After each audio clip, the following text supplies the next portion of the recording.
Salut les bienveilleurs, aujourd'hui nous allons plonger dans le monde fascinant de nos pensées et de nos émotions et comment s'en distancier peut transformer notre vie. Allez, c'est parti.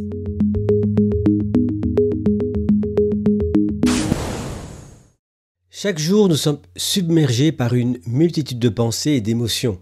Elles peuvent être joyeuses, tristes, angoissantes, mais saviez-vous que nous ne sommes pas nos pensées et nos émotions ?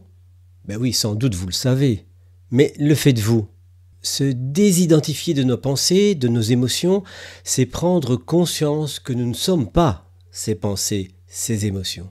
Cette désidentification est cruciale pour notre bien-être mental, je dirais émotionnel. Quand nous nous identifions trop à nos pensées, nous pouvons nous retrouver piégés dans des schémas négatifs. Si je suis sûr que vous êtes d'accord avec ceci, la question qui en découle c'est « mais alors ?» Comment s'en libérer? Je voudrais aborder ici deux approches qui peuvent vous aider. Tout d'abord, la thérapie d'acceptation et d'engagement ou ACT. D'ailleurs, on prononce ACT et pas ACT. La thérapie d'acceptation et d'engagement, ACT, est une forme de psychothérapie qui combine l'acceptation et la pleine conscience avec l'engagement dans des actions qui, elles, sont alignées sur nos valeurs personnelles. Elle vise à aider les individus à développer une plus grande flexibilité psychologique en apprenant à accepter leurs pensées et leurs émotions sans jugement excessif tout en poursuivant des actions significatives.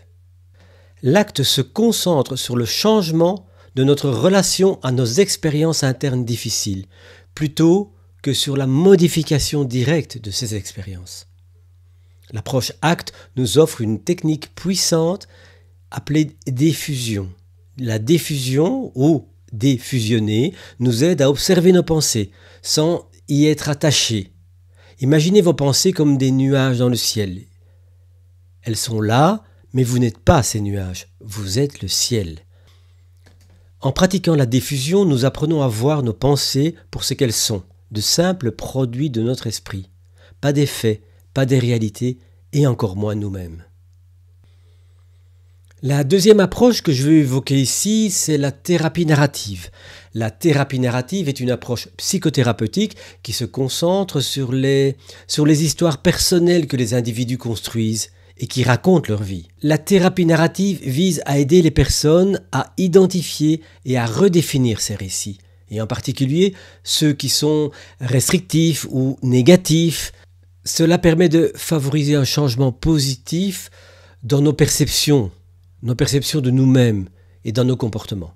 Cette thérapie utilise des techniques comme l'externalisation et la reformulation pour permettre aux individus de se voir et de vivre de manière plus, habilitée, plus autonome. On a donc l'acte qui parle de diffusion et la thérapie narrative qui parle d'externalisation. Ici, l'idée est de parler des problèmes comme s'ils étaient extérieurs à nous-mêmes. Par exemple, au lieu de dire « je suis anxieux », on pourrait dire « j'expérimente de l'anxiété ». Cette petite modification dans notre façon de parler a un impact énorme. Elle nous permet de gérer nos problèmes de manière plus objective et moins personnelle. Prenons l'exemple de Clara, une jeune professionnelle dans le web design qui lutte contre le stress. En utilisant la diffusion, Clara a appris à reconnaître ses pensées stressantes, comme par exemple « je ne vais jamais finir ce projet à temps », et à la voir comme de simples mots, pas des réalités. Avec l'externalisation, elle a commencé à voir son stress comme un défi extérieur à gérer plutôt qu'une partie d'elle-même. Et ces techniques lui ont permis de travailler avec plus de calme et de confiance. En apprenant à nous désidentifier de nos pensées et de nos émotions grâce à des approches comme la diffusion en acte ou l'externalisation en thérapie narrative, nous changeons radicalement notre façon de vivre ces expériences internes. Nous ne sommes plus des victimes passives de nos pensées et de nos émotions, mais des acteurs conscients et maîtres de nos réactions. Ce pouvoir de transformation est accessible à chacun d'entre nous, avec de la pratique et de l'engagement. En développant ces compétences, nous ouvrons la voie à une vie plus sereine, plus centrée et en accord avec nos valeurs profondes. Si cet épisode vous a intéressé, n'oubliez pas de vous abonner ou d'ajouter un like. Cela m'encouragera à vous produire d'autres contenus enrichissants. Allez, à la prochaine. Ciao.